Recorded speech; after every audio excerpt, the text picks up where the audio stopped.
Ça y est, j'ai reçu les joints. Donc merci à Autodoc. J'ai commencé à en présenter un pour voir si c'était les bons. Ça a l'air bon. Ah, j'ai pris le joint du collecteur d'admission de la tubulure centrale. Et pour ça, je vais en monter un neuf. Et j'ai pris aussi un peu de silicone.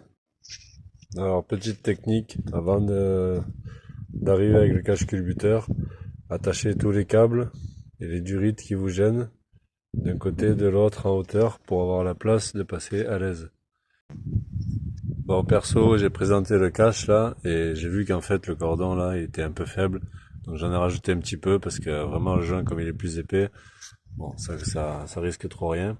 Et en fait là ce que je viens de voir c'est que comme le moteur est resté un petit moment ouvert, plus d'une semaine là, 15 jours même, le temps que les pièces arrivent, on voit qu'il y a un peu de rouille qui a commencé à se former sur les cams, d'huile là sur les cams, avant de remonter le cache-culbuteur, parce que pour la première mise en route, on aura de l'huile directement qui sera déjà sur les cams.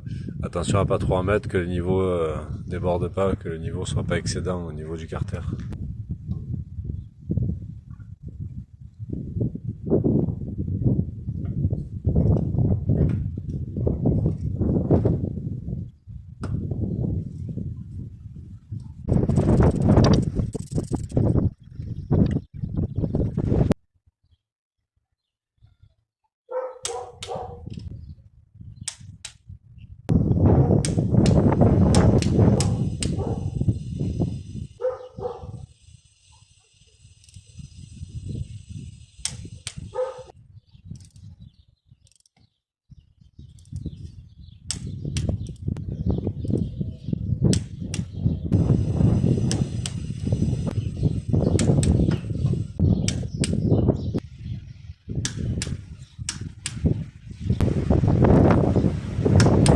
Ça s'est bien passé. Hier, j'ai remonté les joints de cache-culbuteur, le collecteur d'admission, les durites, les démètres.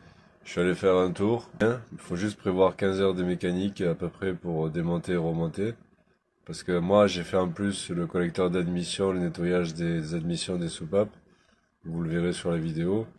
Ce que je retiens de ça, c'est que quand le moteur est à l'arrêt, vous avez la moitié, ou voire comme moi, j'ai eu 7 soupapes sur 8 qui étaient fermées. Qu'une qui était ouverte, donc le col de soupape d'admission peut pas être récuré complètement, mécaniquement. On récure à la main. Moi j'ai fait un petit outil, vous verrez, c'est une genre d'une petite suceuse, c'est un tube en aluminium que j'ai fait qui a été usiné au bout qui se raccorde sur l'aspirateur. Ça permet de curer les lumières d'admission. Ça permet de curer directement et d'aspirer les débris au fur et à mesure. Et j'ai fait une petite tige là comme ils ont les dentistes pour gratter un grattoir quoi. C'est des moteurs à injection directe, ils s'encrassent quand même à l'admission. Donc il faut nettoyer l'admission grâce à un additif qu'on met dans l'huile. Là, j'ai vu chez le fournisseur, l'additif il se met avant l'huile parce que c'est le seul moyen de nettoyer les soupapes d'admission, passer par l'huile. Si vous le mettez dans l'essence, l'additif, il va que nettoyer les cylindres et les soupapes d'échappement. Plus le fab de route parce que ce qui encrasse encore les moteurs, c'est toujours pareil, c'est la ville, le sous-régime. Merci.